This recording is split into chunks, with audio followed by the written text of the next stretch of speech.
Didn't I specifically say I wasn't going to do this? Anyway. Third coolest thing I've ever done. Also, terrifying. Thinking light thoughts. I am so proud of myself right now. For a truck basically carrying itself on its back, it's still not exactly slow. I don't want to talk about the brakes though.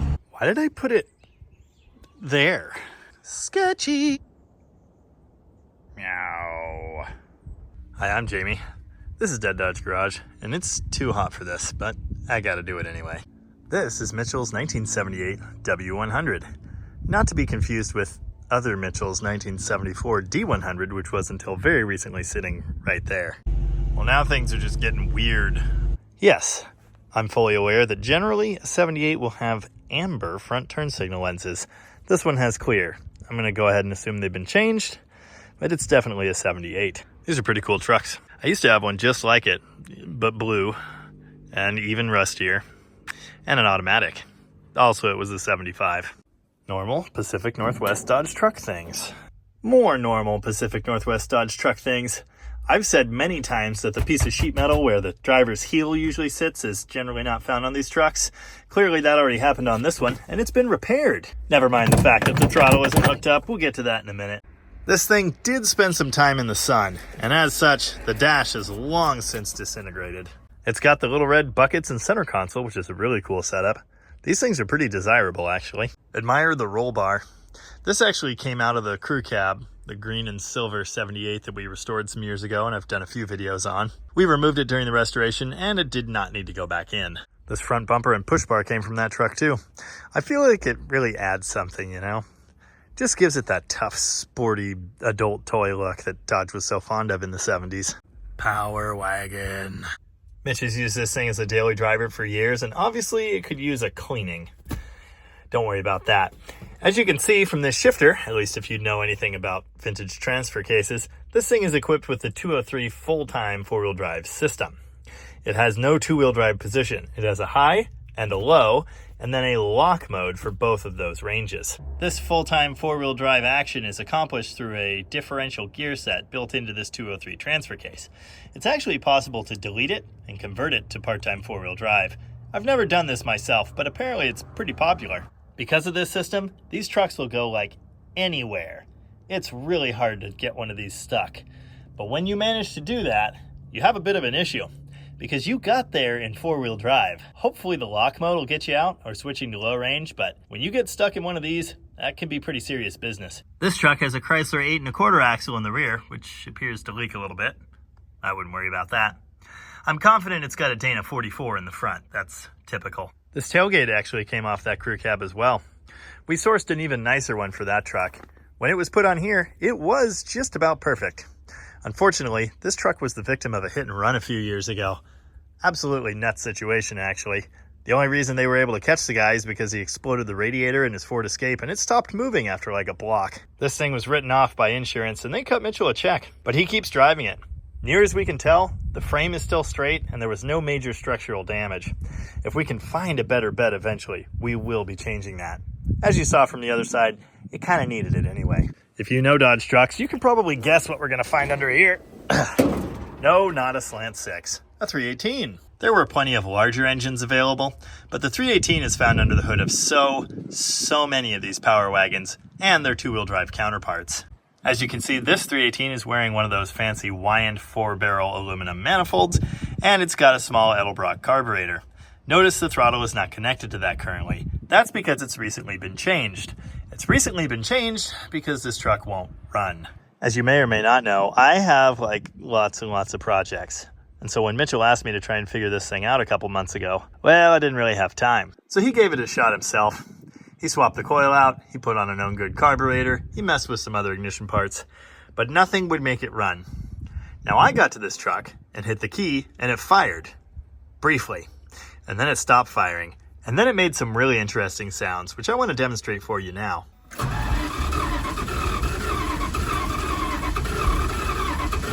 Isn't that interesting? It reminds me distinctly of that Monaco cop car, you know, the new Bluesmobile from like a month ago.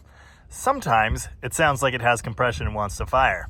Sometimes it doesn't. The experienced mechanics in the crowd will have already yelled at their screens that this thing needs a timing chain. Yep, pretty sure the nylon-coated cam gear lost a few teeth, and the timing is now jumping all around. So, today, in the driveway, because I can't move it, in 86-degree weather, directly in the sun, sweating profusely, I'm going to take this thing apart, see if we can get in there, change that chain out, and get this thing fired up again. Incidentally, this thing has had a noisy water pump for a while. We've got to remove that to get to the timing chain anyway, so that's kind of an added bonus here. This coolant actually looks really good. I'm going to try and save that, I guess. Suddenly I need to pee. Now 86 degrees might not sound like much, but trust me, compared to what it's normally like here, it's like world ending. Got my tool cart and an ice cream. The astute amongst the viewership may have noticed this GM one-wire alternator. I installed that after repeated issues with voltage regulators on this truck. We must have gone through 6 of them, and I replaced the pigtail on there. This was one of 2 trucks within a 2-week period that I saw, which was massively overcharging the battery. And despite my best efforts and having fixed it twice, or 3 times, it would always just do it again. So we went for the ultimate fix with the GM alternator. I built that mount bracket. Obviously, I am truly a brilliant and gifted fabricator. This truck is also equipped with the fabulous finned MT valve covers and chrome T-handles. Of course, it's a totally bone stock 318, not deserving of any of that, but it is neat. Anyway, now that it's almost done piddling, I've got to remove all of these parts on the front, get them out of the way so we can access the timing chain. I'll probably be pulling the radiator out. Since this is a stick shift, there are no cooling lines to deal with. It's 2 hoses and 4 7/16 hex head bolts. Then I'll remove the fan, the belts of course, the power steering pump's got to be moved, and at least that alternator support bracket. Then we loosen those 2 hoses, pop the water pump off, remove 2 oil pan bolts, 1, 2, 3, 4 additional timing cover bolts after the water pump, and then hit it with something. Radiator out, cooling fan too. If you don't know yet, I'm not exactly one for filming every step. I think you could figure out how to remove a radiator and drain coolant and that sort of thing. Anyway, now there's more stuff to take off. Sometimes removing the crank pulley on these 4x4 trucks involves a minor archaeological dig. Gross. Oh yeah. Self-balancing these things, you know. Did have to pull the fuel pump out, which is really annoying. The alternator's rigged up over here out of the way. I've got to get that bracket off. I've got to pull the harmonic balancer. Now that is the one part of this that's kind of obnoxious. Can't quite be done with just normal hand tools. You've got an 1¼ inch hex bolt there in the middle. So I'll back that off with some kind of 1/2 inch impact gun. And then I'll grab a bolt grip puller and I'll bolt that thing onto here and use the forcing screw in the middle to slide it off. Then the timing cover comes out. Carefully. This thing's kind of nasty, but it's a little too hot for gloves. Oh, don't. Down there. Okay. And there's the puller thingy. Oh yeah. Tiny impact for the win. Nice. Woo! Right in the kill range. Oh, it's still going. It's a lot of juice. Might need a bigger hammer. Come on. Here we go. Pry bar. Yeah. Nice. Now beware of this. When you pull the timing cover, coolant is going to start streaming into the oil pan. So shove some bolts back in those holes or towels or something. Now, if you're a real overachiever, you can go under the truck or car before you pull the timing cover and take the block drain plugs out. Drain the rest of the coolant and then this won't be an issue. And this obviously goes without saying, if you fill the oil full of coolant like I just did, you really want to change said oil. Well, there's your problem. There's sloppy chain and then there's this. I mean, I could just take that off if I wanted to. And of course, the problem with that is there should be nylon on that gear and it's just completely gone. Guess where it went? Ooh. Okay. Back in the bad old days, auto manufacturers coated their timing gears, specifically the cam gears, to reduce the amount of noise from the timing chain. This was not just a Chrysler problem. For example, GM's Iron Duke 4-cylinder engine. Found in many General Motors vehicles over the years, but specifically, most often in my life, in the LLV, mail truck. They've got a coated cam gear, although that one's fiber of some kind, and they often disintegrate and then the cam stops moving, and that's always a good time to fix. It's immediately obvious that these teeth have been naked for quite some time, and somehow the metal underneath the nylon was still moving the chain. Not anymore. They're totally stripped to this point, and it's terrifying. I gotta tell you, I've never seen one this bad before. I've seen them with a few chunks taken out of the nylon and the chain jumped, but I've never seen one stripped to this point. This engine is full of debris and horrors. At a minimum, I really need to pull the oil pan and get the big chunks out. Not how I wanted to spend my day. Well, now it's happening. Luckily, the exhaust crossover pipe is way back here, so there's really nothing in the way of getting the oil pan down. Mostly.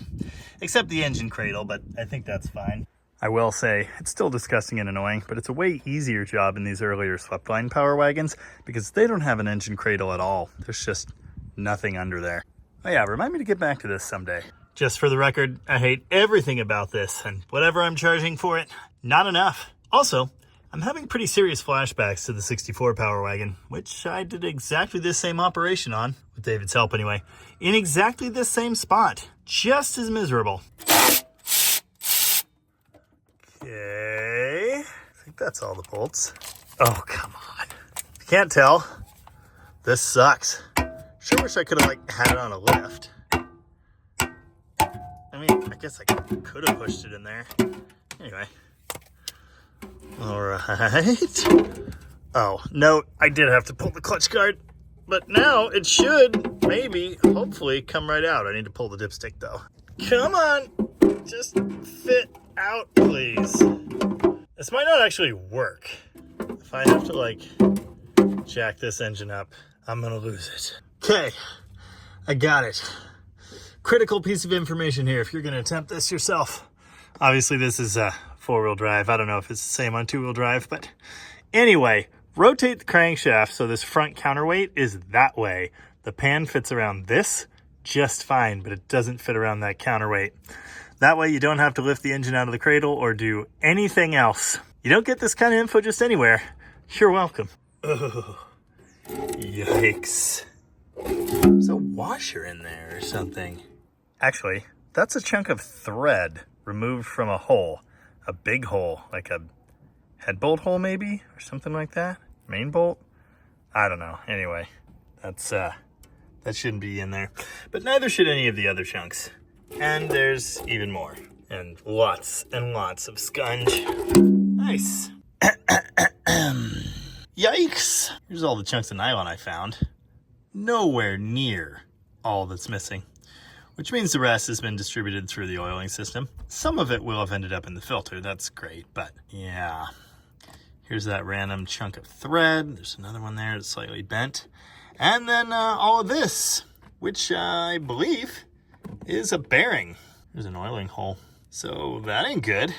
I fully expected to find more debris in the pickup, and there's a little bit, but not too much. There are also no totally shot rod bearings. Pretty sure those are pieces of a cam bearing, which is bad, definitely. I can see the cam, and a good few lobes don't look the best. I haven't been able to find any totally wiped ones yet.